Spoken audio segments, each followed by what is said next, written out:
And Damien Woody still hasn't played that piano. I'm not happy with any of that. We'll get to the bottom of it all. But we begin with the big news from Houston. The Texans have hired Ravens assistant David Culley to be their new head coach.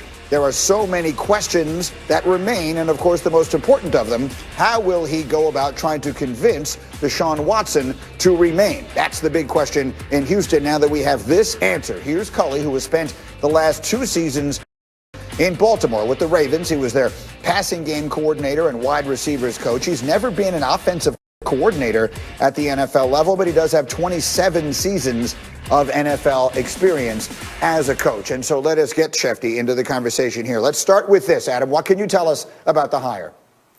Well, I think the Houston Texans, Greeny, were looking for somebody who projected a CEO type of image.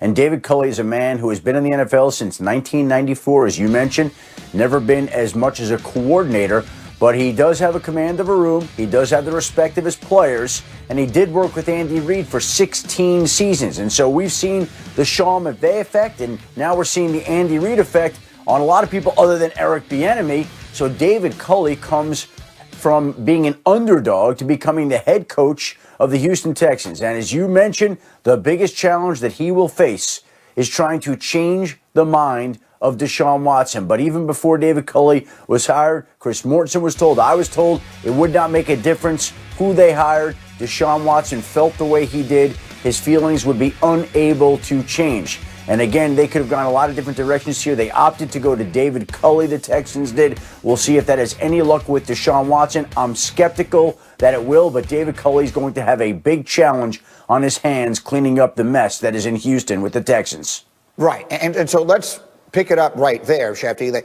This was the move that we were waiting to see. Clearly that nothing was going to happen as far as Deshaun was concerned until this decision got made. So now what happens? We assume Culley will meet with Deshaun and try and work that. What happens from here as far as Watson is concerned?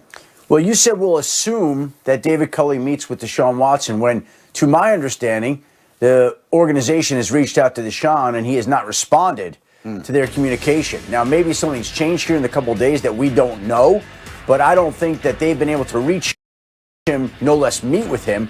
And David Culley, you would hope and think, would ask for and try to get a meeting with Deshaun Watson. Again, I'll go back to saying I'm skeptical that will happen. So what will happen next is they'll see with their new head coach, with the staff they put together, and oh, by the way, there's a real chance that Josh McCown is going to be a part of this new coaching staff, the Texans having interviewed him for a head coaching job last week. But there's a chance that when they put together their staff, they're hoping that whatever they do is enough to help change the mind of Deshaun Watson. But as we've said all along, this was not about the coaching staff. This was not about the general manager that they hired in Nick Caserio. This was about the organization. This was about the owner, Cal McNair. And this was about a man who, in his own mind, I think, has moved on and now officially wants to move on. Okay, and so there's the latest there, and that certainly does not sound optimistic in Houston. Neek and D. Wood join the conversation here. Neek, what's your reaction to all this?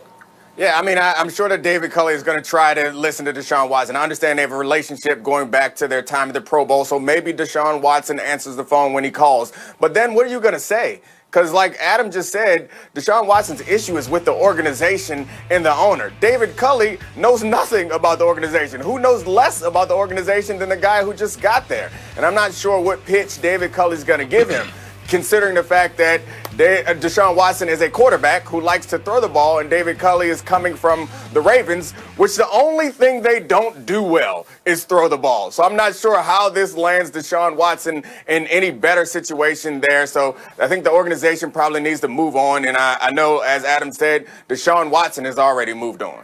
D. Wood, what do you think? It's not going to make one damn difference. You know, everybody pretty much said the same thing. To me, Deshaun Watson seemed like a man of principle.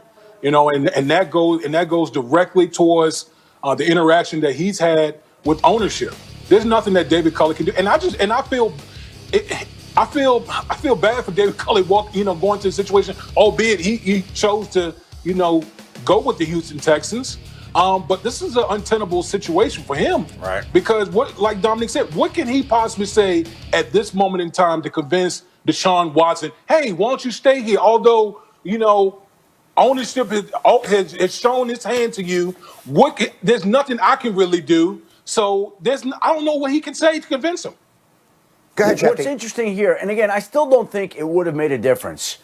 If the Texans had hypothetically gone to Eric Bieniemy, who once again has been bypassed in another head coaching cycle, if they had gone to Eric Bieniemy, somebody that Deshaun Watson, I think, was in favor of the team hiring, might that have made a difference? I don't think so, but maybe he would have listened to Eric Bieniemy, somebody that he's got a tremendous amount of respect for. Had they gone to Jim Caldwell, I can think of this. Jim Caldwell is very, very close to Tony Dungy. Maybe the two of them would have sat down and maybe they would have had some impact on Deshaun Watson. And no disrespect to David Culley, what is he bringing to the? Why is he going to change Deshaun Watson's mind? Can I ask you a question, Adam? Can I ask you a question? Because ask him the question you asked me in the meeting this morning. The thing that comes to my mind is, for that situation, is this a job that people wanted? Because I imagine that David Culley got one interview this year. He's been in the league for a long time, and his name hasn't come up very often. No disrespect to him, but it wasn't like he was a highly coveted candidate. I imagine that they might have gone, and you know better than me, they might have gone after some of these bigger names, but then they looked at the organization and said, we have a quarterback who wants to get the hell out. We have a clergyman making the roster decisions, and we have an owner who it feels like the team doesn't trust. If I am Eric Bieniemy or Leslie Frazier or Todd Bowles, one of these coaches or Gerard Mayo, one of these coaches who look like they might have other options or might have a long time in this league, I look at that situation where there are no draft picks in the upcoming future. I look at that situation and Cal McNair calls me and says, hey, Eric Bieniemy, why don't you take this job? I say no. I'm going to wait for something that is a little less dire to show up. So I guess you would know better than me. The question there is, had they offered or did they have interest in other people in this situation and ended up with David Culley because maybe those people did not have as much interest in the Texans? It was the least desirable job in this head coaching cycle. I would make the argument it's the least desirable coaching job in the NFL. You mentioned the owner, the clergyman. The general manager had no idea what he was stepping into when he was hired away from the New England Patriots. It was only a couple of days after that word got out that Deshaun Watson wanted no part of the organization. And I wonder, if we're going to drink truth serum, would Nick Caserio have been as interested in that job and taking that job if he knew that that house was burning to the ground the way that it has over the last few weeks?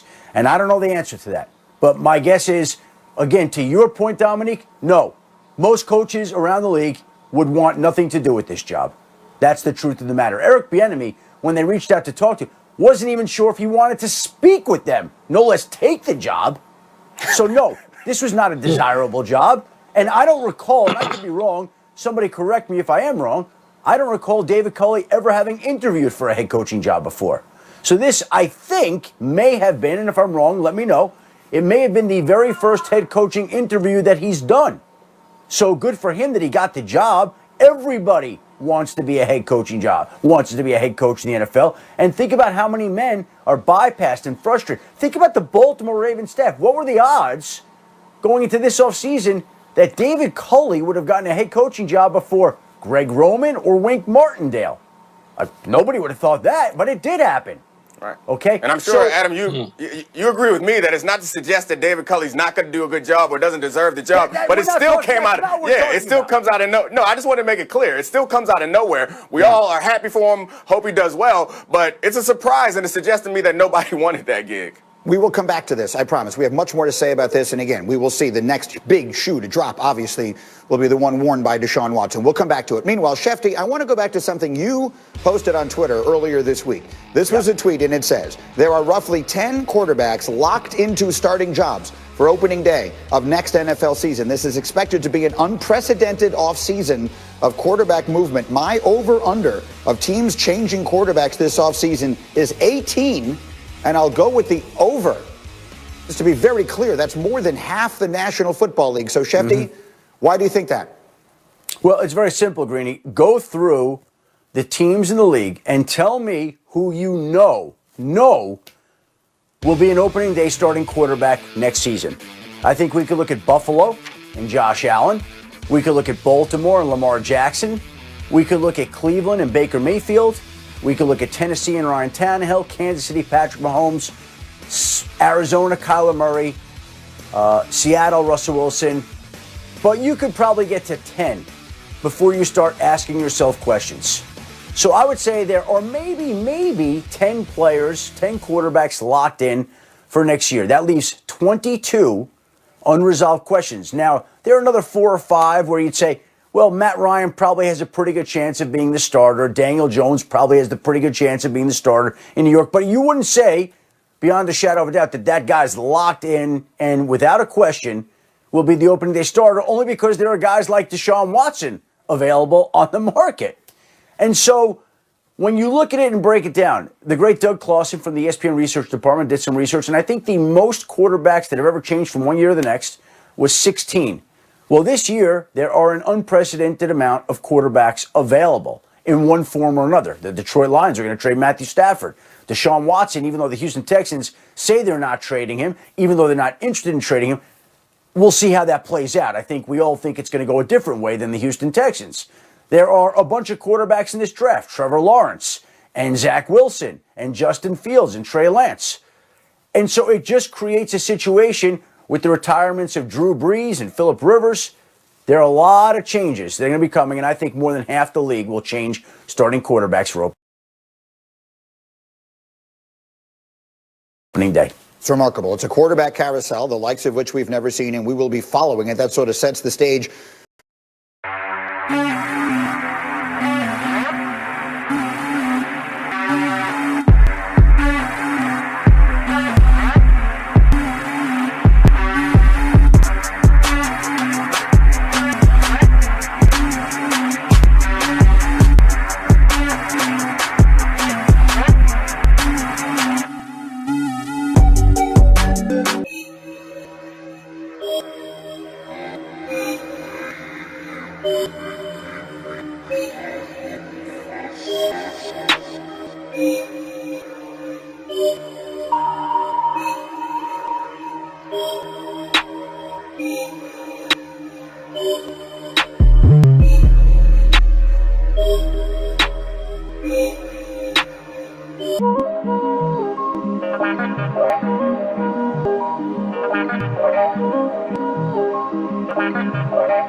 For today's show, and frankly, probably the next several months. Now, one of the quarterbacks that is very much in this conversation, of course, is Aaron Rodgers. He's the most famous and best of them, candidly.